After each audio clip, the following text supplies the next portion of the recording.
Outer Dark by Cormac McCarthy. They crested out on the bluff in the late afternoon sun, with their shadows long on the sawgrass and burnt sedge, moving single file and slowly, high above the river, and with something of its own implacability, pausing and grouping for a moment and going on again, strung out in silhouette against the sun, and then dropping under the crest of the hill into a fold of blue shadow with light touching them about the head in spurious sanctity, until they had gone on for such a time as saw the sun down altogether. And they moved in the shadow altogether, which suited them very well. When they reached the river, it was full dark, and they made camp in a small fire across which their shapes moved in a nameless black ballet. They cooked whatever it was they had with them in whatever crude vessels and turned into sleep, sprawled on the packed mud, full clothed, with their mouths gaped to the stars.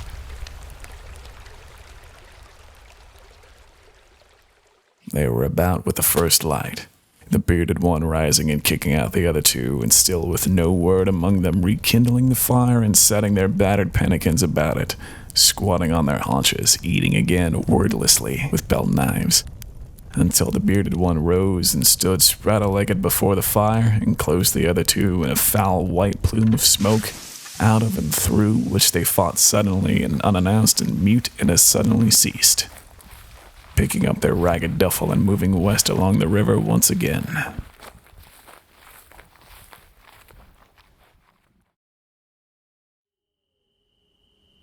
She shook him awake into the quiet darkness. "Hush," she said. "Quit hollering." He sat up. "What?" he said. "What?" She shook him awake from dark to dark, delivered out of the clamorous rabble under a black sun and into a night more dolorous. Sitting upright and cursing beneath his breath in the bed he shared with her and the nameless weight in her belly. Awake from this dream. There was a prophet standing in the square with arms upheld in exhortation to the beggared multitude gathered there. A delegation of human ruin who attended him with blind eyes upturned and puckered stumps and leprous sores. The sun hung on the cusp of eclipse, and the prophet spoke to them. This hour the sun would darken, and all these souls would be cured of their afflictions before it appeared again. And the dreamer himself was caught up among the supplicants, and when they had been blessed and the sun begun to blacken, he did push forward and hold up his hand and call out, "Me," he cried. "Can I be cured?" The prophet looked down as if surprised to see him there amidst such pariahs. The sun paused. He said, "Yes, I think perhaps you will be cured." And the sun buckled and dark fell like a shout. The last wire-thin rim was crept away. They waited. Nothing moved. They waited a long time, and it grew chill. Above them hung the stars of another season. There began a restlessness and a muttering. The sun did not return. It grew cold and more black and silent, and some began to cry out, and some despaired, but the sun did not return. Now the dreamer grew fearful. Voices were being raised against him. He was caught up in the crowd, and the stink of their rags filled his nostrils. They grew seething and more mutinous, and he tried to hide among them, but they knew him even in that pit of hopeless dark, and fell upon him with howls of outrage.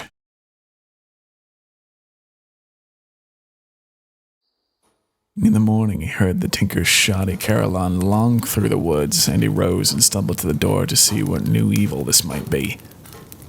There had been no one to the cabin for some 3 months, he himself coming harried and manic into the glade to wave away whoever by chance or obscure purpose should visit so remote a place, he himself slogging through the new spring mud 4 miles to the store and back once a week for such few things as they needed. Cornmeal and coal oil, and candy for her. When the tinker came rattling his cart in a drunken caravari through the clearing, he was there with wild arms like one fending back a curse.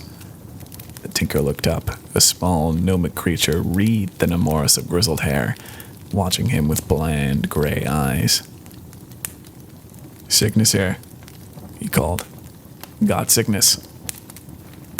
The tinker took a few last short steps, backing into the wagon's momentum like a balky mule, halted, and lowered the shafts to the ground and passed one ragged blue coat sleeve across his brow. "What kind?" he said. The man walked toward him, still waving one hand. His pegged brogans noiseless in the thatch of pine needles, and the only sound in the clearing, the tinker's pails penduluming with tin clatter to gradual rest. "Old fevery chill of some kind," the man said. "Best not to come round." The tinker cocked his head. "You sure it ain't the pox?" "No. Done had the doctor. Said not to allow nobody around." "What is it? One of the younger uns?" "No. My sister. Ain't nobody here excepting me and her." "Well, I hope her well anyways. You all need anything?" "Got everything for the house from thread to skillets. Got some awful good knives. Got DuPont's powder and most ready loads. Got coffee and tea for when the preacher comes. Got..." The tinker lowered his voice and looked about him cunningly. "Got the best corn whiskey you ever put in your throat. One jar left," he cautioned with upraised finger. "I ain't got no money," the man said. "Well," the tinker said, musing. "Listen, I like to help a feller out when I can. You got anything about the place you've been looking to trade off? We might could work out a trade some way. Something new and pretty might just set your sister up to where she'd feel better. I got some right pretty bonnets."